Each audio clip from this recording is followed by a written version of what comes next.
All right, so let's just go ahead and get this out of the way right now. If everybody in here, this is by no means a scientific poll, right? But who in here knows or has ever heard of SUSE? Raise your hands. Okay. Now, I would say who in here has heard of or knows of Red Hat? I would imagine a lot more hands go up.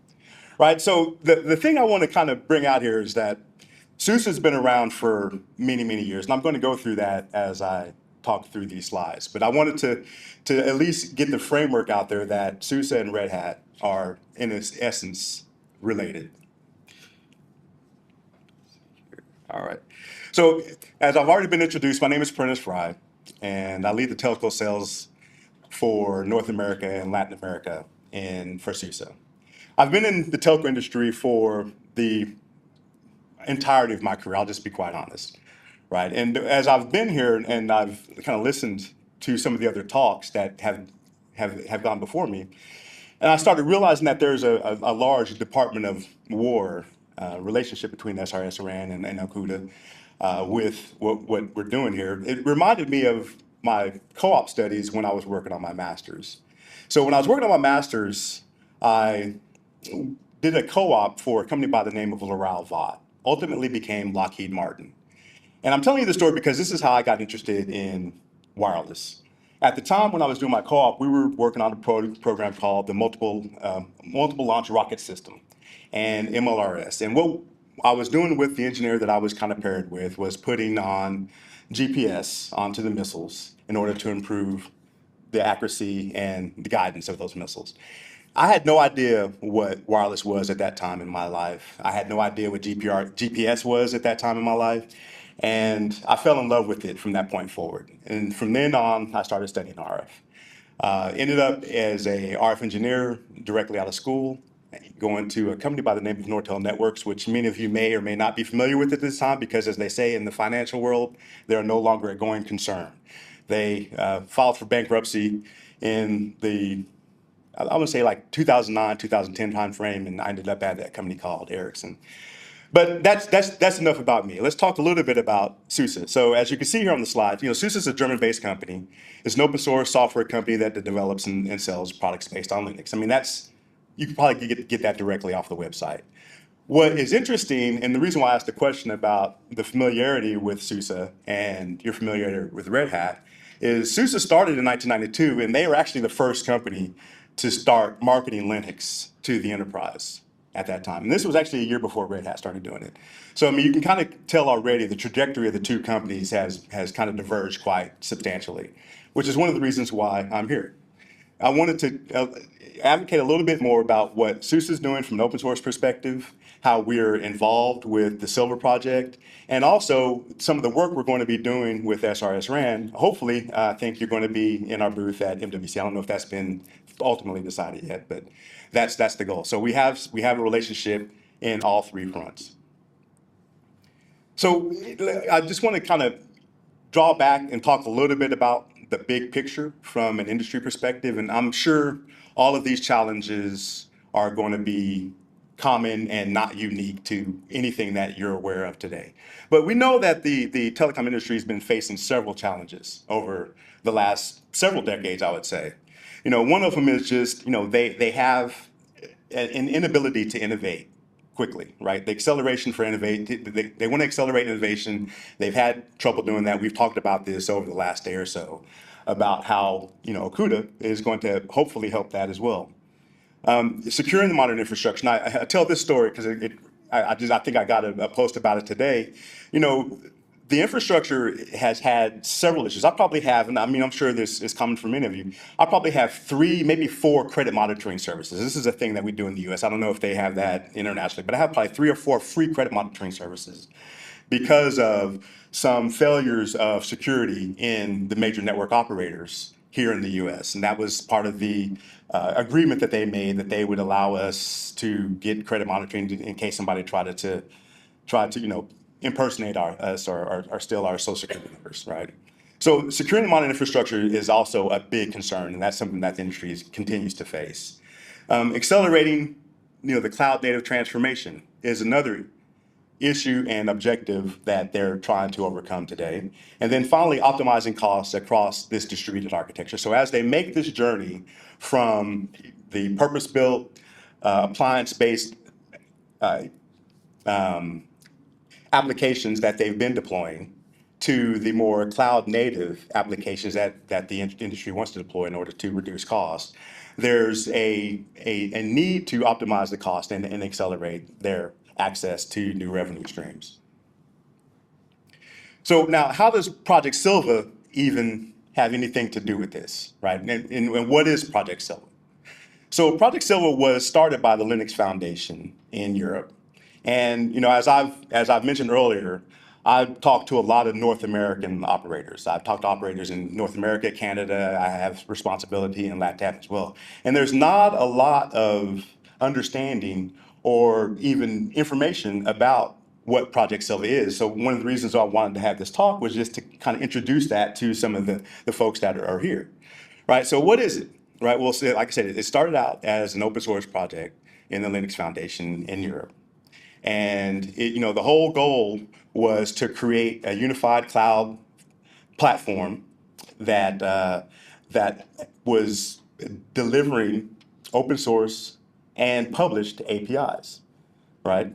It's purpose-built for telecom use cases and even edge use cases. And we'll see that on some of the subsequent slides. The other thing that it does is the whole goal is to kind of start reducing some of the fragmentation, right? You have these huge, massive networks with these different deployment models, different vendor strategies, different vendor deployment strategies, and there's a lot of fragmentation. There's no single, I hate using this term, but I'm going to use it anyway. There's no single pane of glass that allows them to manage and operate the network with ease. And so the Project Silva wanted to address that and start to deliver some methods that would simplify the operation and maintenance of the network, and also introduce new competitors into the network, right?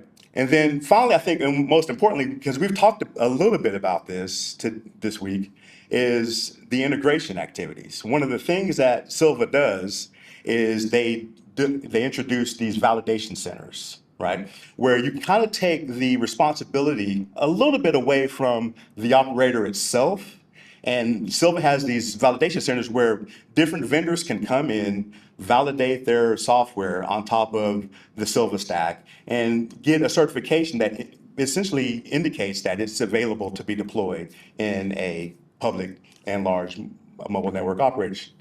The nice thing about that, though, is that, like I said, it takes some of that responsibility away from the operator itself. Now, one of the biggest proponents of the Silva infrastructure and model is Orange in France. And they have started to deploy some of the Silva-based architectures throughout. Some, I think they started in Africa. They're doing some in the Middle East. And I believe they've also started to deliver some in Europe. But there's still some, I think, some roadblocks that they are facing there. But the point is what they don't just take the Silva framework itself and deploy it into their network.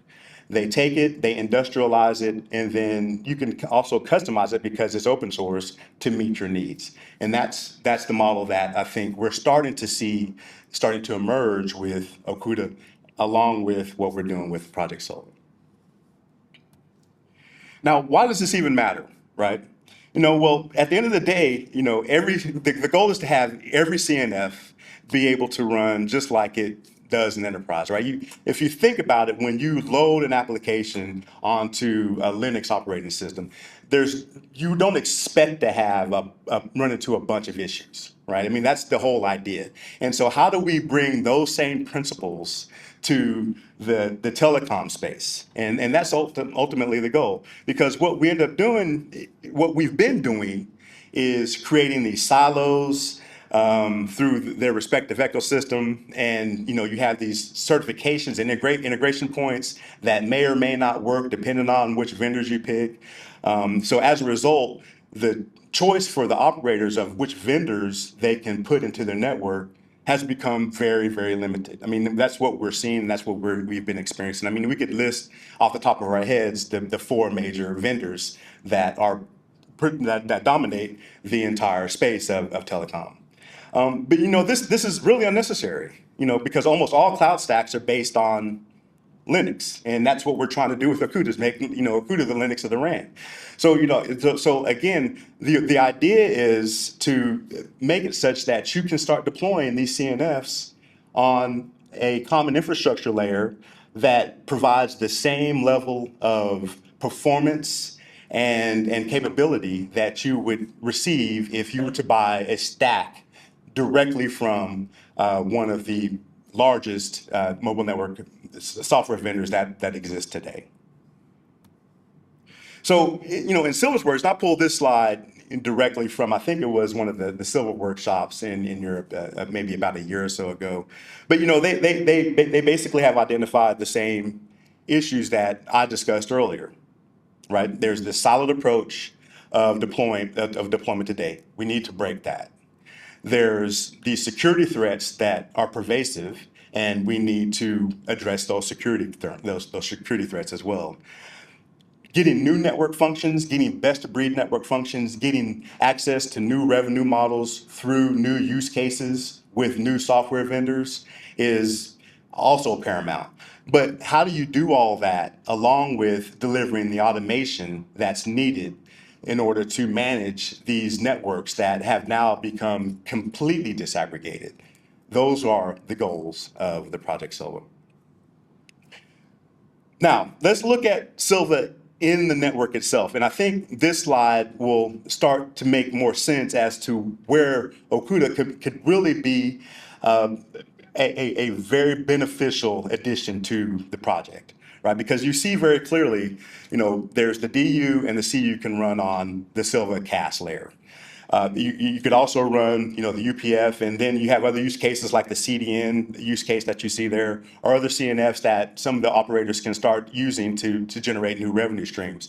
And then you can also, depending on where you want to deploy the 5G core or the UPF, whether it be at a centralized site or closer to the edge, Silva allows those capabilities such that you can start building out your network the way that best suits your requirements as an operator. But as I mentioned, though, if you think about like Okuda and you look at where we place it here, there's definitely a very nice, I guess, integration between the Silva project and what we're trying to do with Okuda, because you're building these frameworks that allow the operators to start building out their, I guess, putting their own secret sauce, for lack of a better term, based on a framework that we know has been validated and that will work from an industry perspective. Now, how does Silva and the 3GPP standard work together? Well, 3GPP, we know this, right? It defines the service-based architecture in which the control plane functionality and the common data repositories of a 5G network are delivered through a set of interconnected network functions. Each has been authorized to access the services of the other network functions, right? So, that's the goal. And you can see there, when you start to try to cloudify what's happening either in the core and perhaps even as we get closer to the edge, you'll see that, you can very easily imagine and cloudify with the SBA the control plane elements. As a matter of fact, there was a lot of work here, even recently, I would say, in the US. I don't know if it was as common in Europe, where a lot of the operators started playing around with the idea of putting some of their central network functions, PCF, the subscriber database, into some of the more public clouds, the Azures, the AWSs, the Google Clouds of the world, because they realized that those are very, very low-hanging fruit in order to allow them to realize the benefit of cloud scale. You could put those in a centralized location, cloudify them, and since they're control plane elements, they're easy to manage. And if you did go with one of those approaches, you have a common interface, a single pane of glass, to manage those elements. But on the user plane side, it's not as cloudified, but yet we still have the capabilities to to use the 3GPP standards that exist with the interfaces and support the deployment of those network functions on top of the Silva platform. Now, I put this slide in here, and I'm by no means a Silva expert. I'll just be quite honest with you on that from the outset. But I wanted to at least, give this to you because you'll have access to these slides to give you an indication that there is a strong roadmap that Silva has been following. They have, very defined release schedules. And as I mentioned before, they have a validation center. There are things that they're doing today that are very prescriptive that will align with what the operators that are following the Silva model can use and pursue. So I won't spend too much time on this slide, but it is there for you to review. But ultimately, it's all about open source. I mean, that's why we're here. So having an open source horizontal cloud is the end goal. That's what we're trying to deliver. And that's one of the things that SUSE has been working very, very closely with the Silva project to help make a reality. So there's the whole idea of having, zero touch management, at scale. There's some tools, and I don't want to make this into a sales pitch, but there's some tools that we have made available that will simplify that. We can start small. There's, K3S that is part of one of the solutions that we have that you can use. And then there's also RKE2, which is the Rancher Kubernetes engine, which is a large component of the Silva project, and currently what is being used in the Silva project to validate against the network functions that have been brought in for validation. And as I mentioned, it's 100% aligned with the industry standards. So, the APIs that exist are going to be open source and published, and then the ability to support the different integration points, along with some of the packet acceleration requirements that we are all familiar with, the srRVs, the Newman node alignment, CPU pinning. All of that is something that we are able to deliver today through the Project Silva, along with some of the capabilities that exist with the SUSE software. Now, this was the one slide that I put in here that I'll call my marketing or advertising slide, right? I just wanted to give everyone kind of a view of what the SUSE telco cloud architecture looks like, especially for those of you who are familiar with Red Hat's OpenShift. Essentially, if you take what Red Hat has done and you compare that to the SUSE Telco Cloud, theirs is very, very opinionated. We're a lot more open source in that, you see the different icons in here that are SUSE related, but those aren't requirements, right? You can run a different Linux distribution. You don't have to run SUSE Linux Micro. You can run, your own Kubernetes layer on top of SUSE Linux Micro if you want to. But on the same token, you could take this stack and we can then support all of the carrier grade performance and SLAs that you're familiar with and that the operators would be expecting at that point. And so, open source. The SUSE perspective on this is that our vision is to bring the infinite potential of open source to the enterprise, and our mission is to transform open source innovations into enterprise solutions to give customers choice. Right? That's the whole goal of having these open source. I would say these workshops and starting these open source projects is to deliver to the market the capability to allow them to pick and choose what is going to be best for them, get the best in breed, get the competition that they need, and ultimately and hopefully lower the cost for the deployment of the network. That's really all I have to talk about today. But one of the things I did want to bring to the attention and how this actually relates to srsRAN, and hopefully the next time we have a workshop like this, we'll be able to report back. So I know that just recently, SUSE with, I think it was Supermicro and srsRAN completed some integration using the Silva project as the foundation. I think in the I-14I lab, if I'm correct. And so that's a lab that's based out of Germany, which I would suppose doesn't surprise really anyone based on the fact that SUSE is a German-based company.